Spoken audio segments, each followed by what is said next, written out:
Howdy, music fans. Thanks for joining me today. I'm going to take a look at Neil Young Archives Volume 1. I just picked this up recently. It was inexpensive compared to what you can find it for online used. It was $100.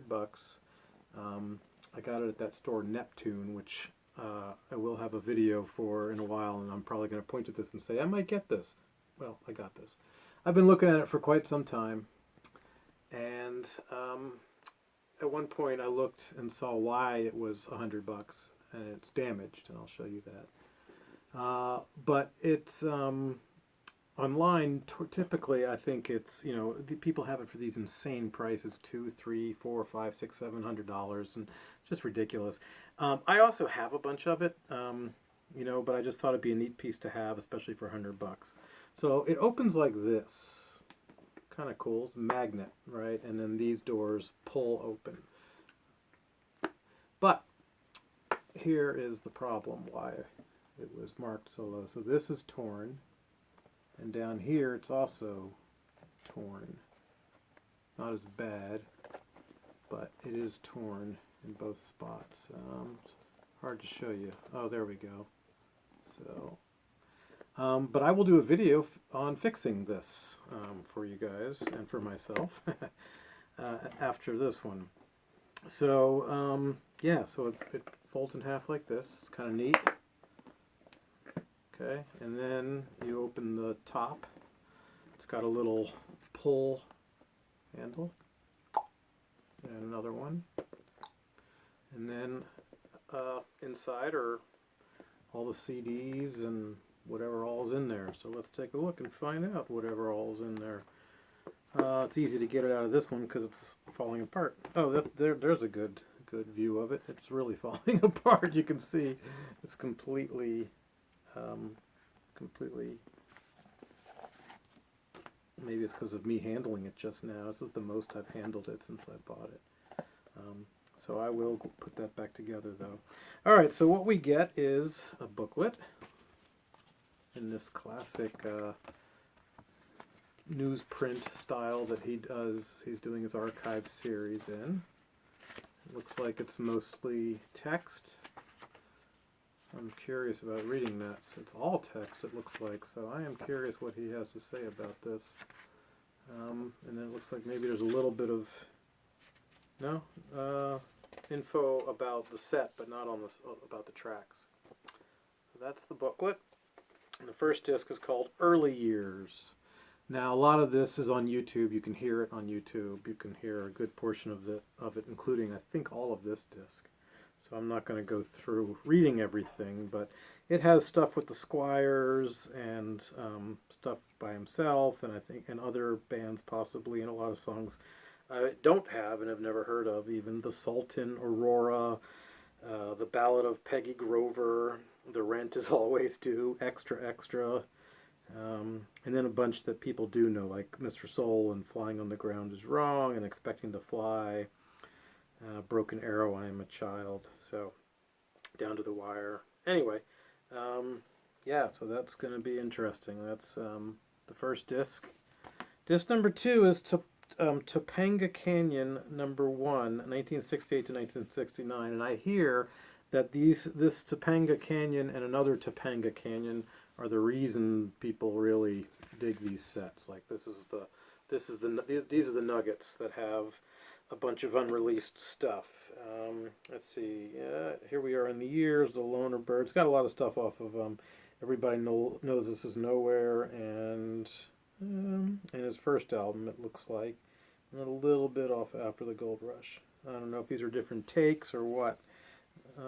We'll find out, hopefully. All right, next one is Live at the Riverboat, 1969. Of course, he's released several of these. Not this one, I don't think.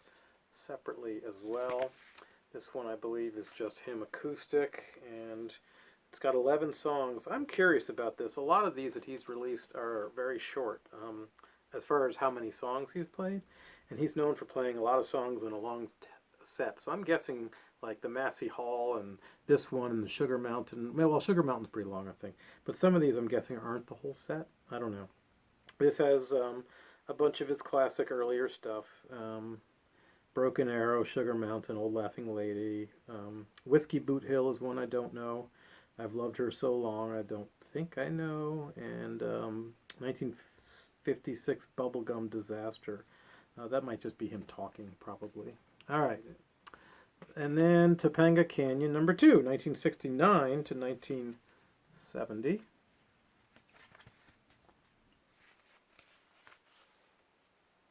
I definitely would not have gotten this for more than 100, or much more. If it was in perfect shape, I might have paid a little more. This one has just a bunch of stuff off of. Oh, Sea of Madness I don't think is on anything else that I know of. Country Girl, it might have been. I don't think is.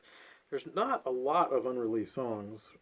Most of this is stuff from the first. From Everybody Knows This Is Nowhere, and a little bit from After the Gold Rush again. Okay, so that's the first side of this, the first 4 of 8 albums and the booklet. Now let's see what we have in the non-destroyed side.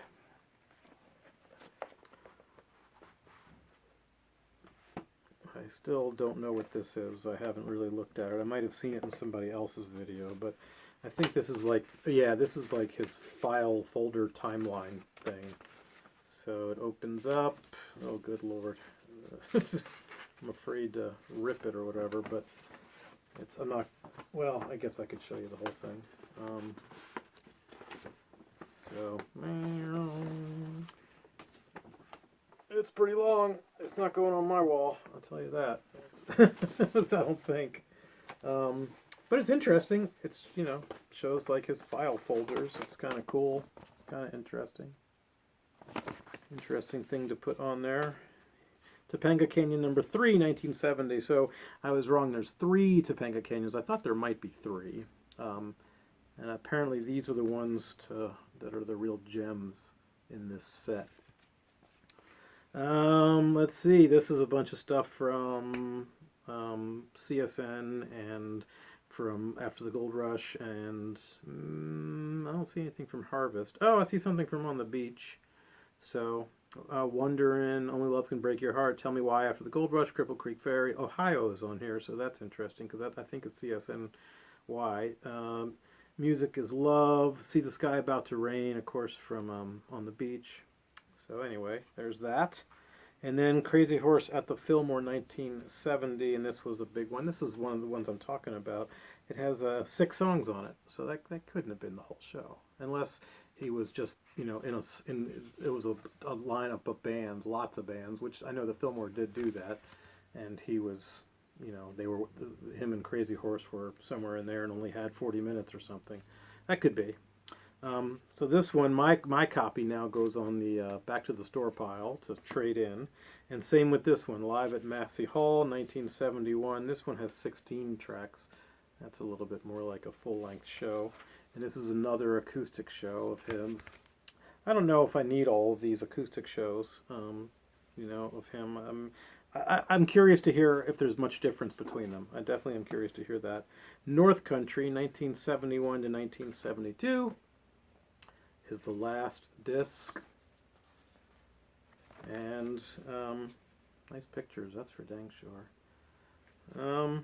And this has more stuff from, this has stuff from Harvest and more stuff from After the Gold Rush. War Song is one I don't really know.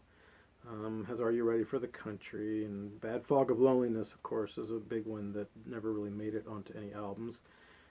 Journey Through the Past, maybe that's a studio version of that. All right, so that's that. I don't know. I mean, mostly I bought this to have it as a piece, because it's a cool piece to have it in my collection, knowing that I could never afford it, or I wouldn't ever afford it for the price it goes for used. Now, Volume 2 is coming out, and it's $160 for the regular one. The deluxe one is like $250. But anyway. Tell me what you think. If you have this set, if you like it, what you like best about it. If you already have all these albums, why do you like this set? I'm curious. For me, that's just gonna, like I say, gonna be something cool to sit on the shelf mostly. I will listen to it, but I'm guessing I've heard almost all of it before. Not all of it, but I bet, there's 25 songs on here maybe that I don't know or something like that. Probably not a lot. It's out of print, so that, of course, jacks the price up. Anyway, that's that. I will do a repair video on this for you. I might be wearing the same shirt because I might do it today. And that's that. Thanks so much for watching, folks. Have a good day.